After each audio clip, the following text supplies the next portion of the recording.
বাচ্চাগুলো লইয়া আমি ঢাকা শহর গেছি ছোট ছোট লইয়া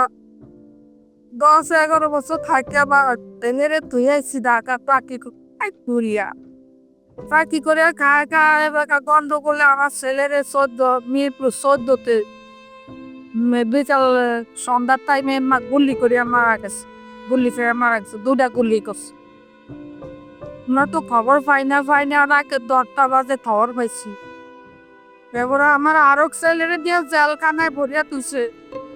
যে ছেলে আমার লগে আইছে এই ছেলেরে দিয়ে জেলে পরে 13 দিন তাও কোনো খোঁজ খবর ছিল না বেড়ে ছাড়ছে আর এইবার গিলি করছে করে টেরে দেব আবার আরো ছেলে আসছিল ঢাকা ওই 2 ছেলে সহিতে একসাথে লয়েছে বাড়িতে আর না তোর মাটি ছুটি দিছো যে আমার নাম সুরাইয়া মানফাজেন মোহাম্মদ ফুজ 5 আগস্ট সকাল 10টার সময় আমার হাজবেন্ড বাসা থেকে বের হয়েছে গণভবন যাবে বলে পরে আমার হাজবেন্ডের সাথে শেষ আমার সাথে দুপুর 3টার সময় কথা হয়েছে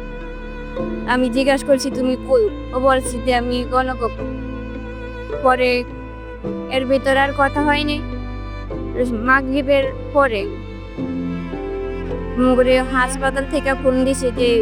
ওর পায়ে নাকি গুলি লাগছে পরে আমরা হাসপাতাল গেছি যাওয়ার পরে ওই সময় এমন অবস্থা ছিল হাসপাতালে যাওয়ার মতো রাস্তায় কোনো করেছি কিছু রাস্তা অনেক ভয়াবহ অবস্থা ছিল আমরা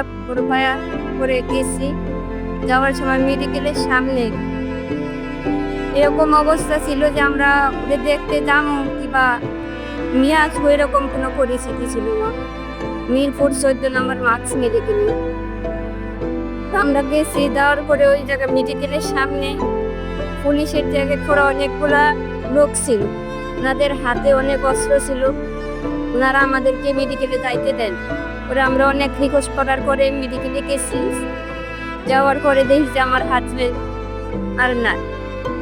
পরে আমার হাজবেন্ডকে নিয়ে আমরা বাড়িতে গেছি আমার একটা 7 বছরের বাচ্চা আছে আমার হাজবেন্ডের অনেক স্বপ্ন ছিল আমার মেয়েদের পড়ালেখা করাবো অনেক শিক্ষিত করে ডাক্তার বানাবো এখন তো আমার বাচ্চার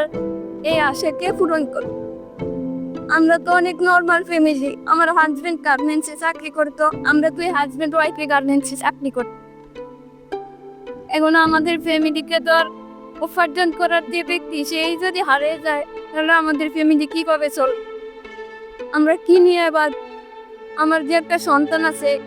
আরে আমরা কি করে তার পড়ালেখা করব তার পিছনে খরচ